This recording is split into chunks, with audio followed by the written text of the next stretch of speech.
Zee 24 तास एक पाऊल पुढे। नागपुरात संतप्त जमावाने एका गुंडाला ठेचून ठार मारल्याची खळबळजनक घटना घडली आहे। इक्बाल शेख असं या गुंडाचं नाव आहे। एका महिलेची छेड काढल्याच्या वादातून गुंडाची हत्या करण्यात आली आहे। या प्रकरणी पोलिसांनी दोघांना अटक केली आहे। आणखीन काही जणांना अटक होण्याचीही शक्यता आहे। नागपूरच्या वसंतराव नाईक झोपडपट्टीत एका जुगार अड्ड्यावर इक्बाल शेख आणि अक्रम शेख या दोघा गुंडांनी एका महिलेची छेड काढल्यानं संतप्त झालेल्या जमावानं दोघांचा पाठलाग करून त्यांना मारहाण केली।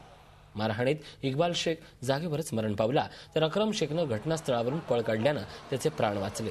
परंतु तो हाती न लागल्यानं संतप्त झालेल्या जमावानं पोलिसांवर तसंच पोलिसांच्या गाड्यांवर दगडफेक करत आपला राग व्यक्त केला।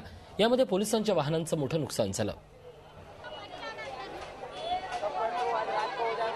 याच्यामध्ये वसंतराव नगर झोपडपट्टीमध्ये हा एरिया सीताबर्डी पोलीस स्टेशनच्या हद्दीमध्ये येतो। त्या ठिकाणी एक इसम आणि त्याचे काही साथीदार यांनी झोपडपट्टीतील 1-2 लोकांना मारहाण केली।